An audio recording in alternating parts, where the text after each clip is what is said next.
Hello and welcome to this video tutorial coming to you from iStack Academy. In this video, we're going to walk you through the Microsoft Office Word interface. We cannot just jump into the software and start using it without understanding the interface and knowing which tool is placed where that we can use to function with our document or our designs. So we are going to take a look at the interface. We're going to walk through and understand where everything is placed so that when we are working with our documents in the next videos, we will not have to be doubting where to find which structure or which tool we are looking for. When you open the interface or you open Microsoft Office Word for the first time as a beginner, it looks a little bit confusing because you see many things ranging from the file, home, insert, page layout, reference, mailings, review, and many others. And the big question that comes to your mind first is, how do I use these things? So we're going to take a gradual look at the interface, and with the videos that comes later, trust me, you're going to understand how to use everything in the software that you need or that you've been wanting to know. So don't stay back, don't hold back, follow the videos up from one to the next, and trust me, you're going to get what you want. My aim is to take you from an intermediate or from a beginner to an advanced user of this software. So let's get started. At the top here we have the ribbon, and the ribbon carries the file, home, insert, page layout, reference, mailings, review, view, file reader, and also other plugins that you can install that you think are necessary for your software. And once you install them, they'll appear at the top here. So this is the ribbon. The ribbon now holds all the tools that we will always want to use to structure our documents. And away from the ribbon, at the top we have the document title bar. Now the title bar here displays the title of the document, the name of the active document you're working with. For instance, this document that I just opened is not been assigned a name yet, but it has a default name as document 3. So if I open a document that already has a name, like what I have here already, you see that here we have Cap01 video review. So this part here is called the title bar. So any active document will always have the title displayed here at the top, just above the ribbon. So on the far left, we have what we call the quick access toolbar. Now with the quick access toolbar is a section where you can place all the tools that you frequently use in every document. For instance, if I know that I'll always open new documents, I will always use my save button, I will use undo, I always use redo, I will always use any other option that I know that I frequently use while working with my documents, I want to place them with a quick access toolbar so that I'll easily go there and get them without clicking many other stuffs. So to customize my quick access toolbar, when you look to the top left, you have this small arrow here pointing down. It shows customize quick access toolbar. When you click on it, you have all these options.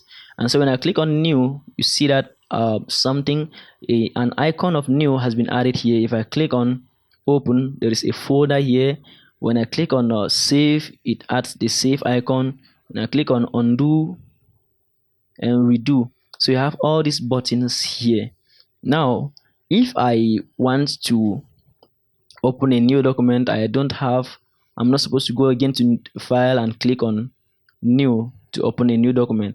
Now I just switch to my quick access toolbar and click on new, and then I have a new document here. So that's the function of quick access toolbar. You can customize it to suit your users, so everybody has the right to make it fit his or her possible capabilities. And so when we move to the far right here, we have these 3 buttons here. One is meant for, or is minimize. The first one is minimize, the second one is restore down, and the third is close button. Now these buttons here, when you minimize, it temporarily closes. You are like, okay, let me just keep this document somewhere for now and view what's on the desktop. So if I click on minimize button, I'm actually temporarily closing my document to view my desktop. And so when I open back again, and then there is this second button that tells us that we should restore down. Now restore down is like resizing your document to maybe fit on one part of your screen. So if I click on restore down, you see that it actually reduces the document size but does not close it, neither does it temporarily close it. So when I can resize it now to make sure that I view two documents at a time. So if I open this one and restore it as well, I can resize this document. So for instance, it is this restore down button is often used if you want to copy content from one document to the next. Like for those who always do a manual table of contents, you want to be scrolling from one page to the next and then feeding in the page numbers to the other document as the content flows. So that's how you can use your restore down and function with your documents as you see. Um, in a case where you want to minimize using your keyboard, you can use your Windows key and the arrow buttons. For instance, if I hold my Windows key down and click on the right arrow, we have this being restored down to the right. And if I hold the Windows key and click on the left button, you have this, and you have this to close and other stuffs. So that's how you can use your keyboard to restore down your documents to the various sizes you want. And moving down just below these buttons, the three buttons we've just talked of, we have this small arrow here. This arrow says minimize the ribbon. Now when you're minimizing the ribbon, you're temporarily hiding the ribbon. So when you click on this arrow, it hides the ribbon. In several cases, I've found people hide the ribbon mistakenly, or it's just kind of an error and somebody hides the ribbon, and then coming back now you cannot find it, and kind of it gets you a little bit confusing and frightened that you edit your document. So there's no worry, this arrow is always there in any machine once you install Microsoft Office Word. So when you click on this little arrow, you see it hides the ribbon automatically. You can only see the ribbon if you want to work with any tab. For instance, if I click on Home tab, now you see the ribbon. If I click on Insert, but once I go away from there, you see that the ribbon automatically goes away. So how do we make sure that the ribbon appears back without us having to click on the Home tab or any other tab before we find it? Just go back to that arrow and click on it, and then your ribbon is displayed. Then next, we have the rulers always displayed at the left or on the left and at the top of the document. The rulers here helps you to adjust the page margins. There are several documents, they always give you the structure of the document. If it's a formal document, they always tell you maybe 2.5 centimeters at the top, 2.5 at the bottom, 2.5 on the right, and 3 on the left for security reasons. And in several cases, many of us don't know how to go about that, but well, this is not the video for that. I'll actually take you through the rulers when we come in the next video, where we're going to see how we can customize the software or can customize the rulers. So when you look at your rulers, at times, just like we did hide the ribbon, you can also hide the rulers. So when you go to your top right, just below the ribbon on the right, you have view rulers. When you click on this button here, the rulers goes away, and when you click again, they appear. So that's how you can hide or show your rulers. But there is another way you can hide and show your rulers by going to the ribbon on the view tab. You have the second section of the view tab, which is titled show. So when you look at it, it has 3 checkboxes: one for ruler, one for grid lines, one for navigation pane. The first one, we say rulers, you see it is checked, it has a tick on it. So if I uncheck it, you see that the rulers will actually go away, and if I check it again, you have the rulers here. So that's how, these are the 2 ways you can view your rulers and either hide them or view or see them. Sorry. Now moving down to the interface, or down of at the bottom of the interface, we have what we call the status bar. The status bar, all this part here, we call it the status bar. Now the status bar, when you look at the bottom left, it displays the page numbers, or the number of pages, sorry. So it says that we have page 1 of 1, And if I open a document that has more than one page, let me just go to my documents and okay.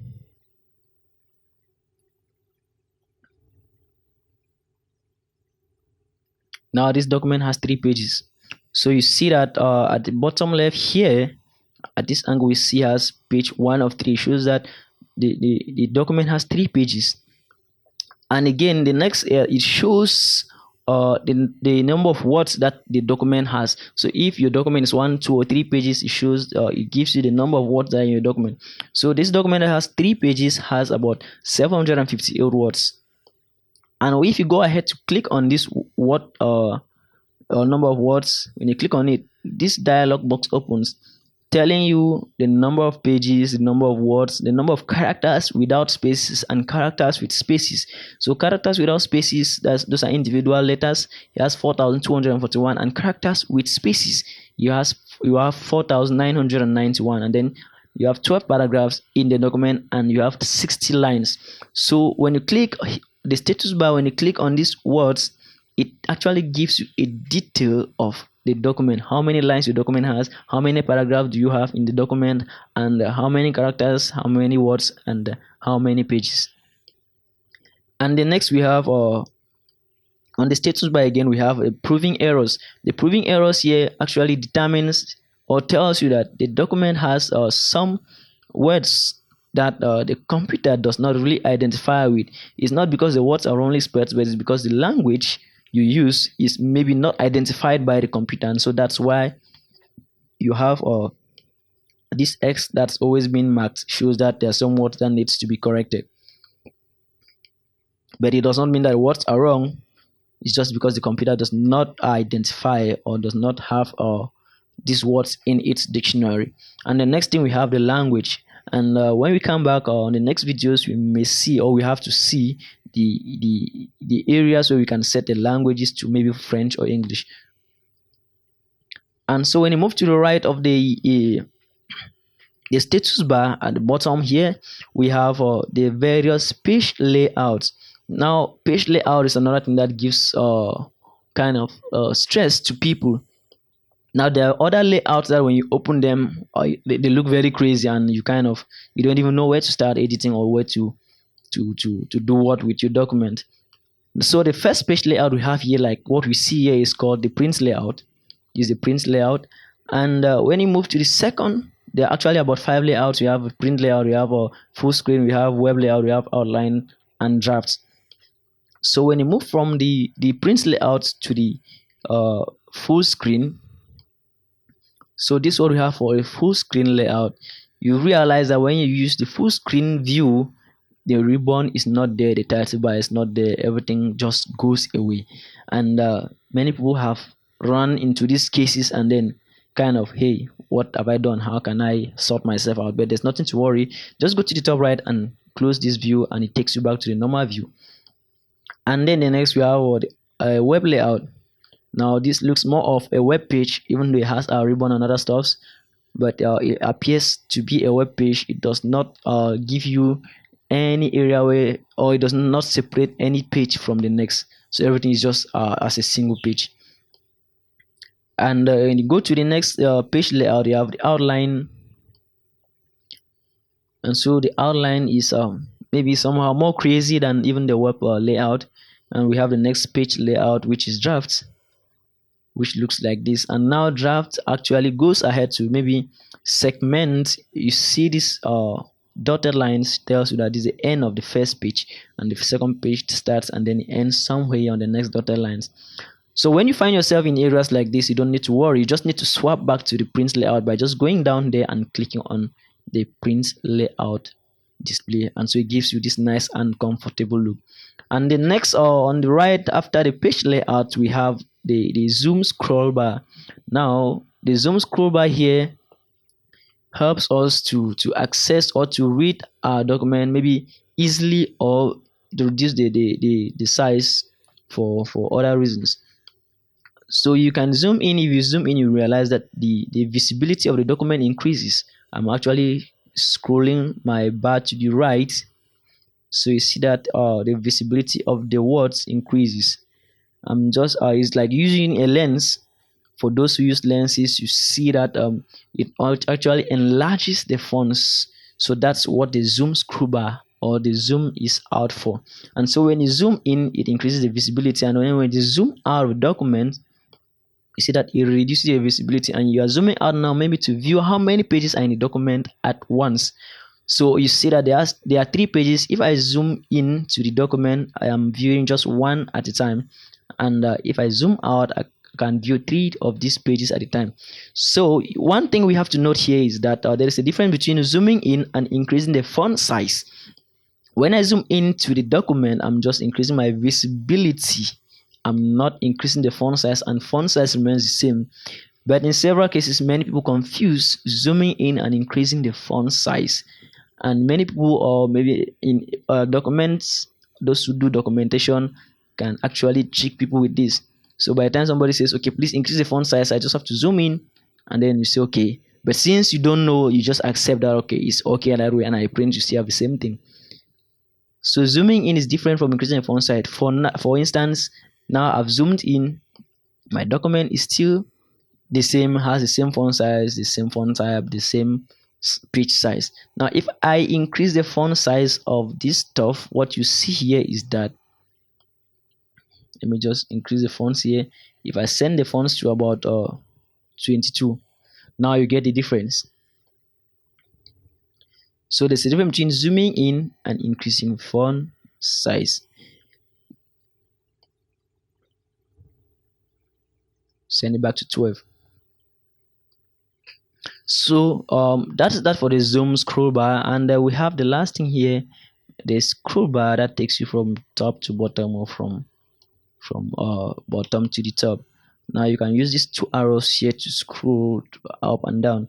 But then we have these 2 small arrows here, call it next page. You can use control page up or control page down.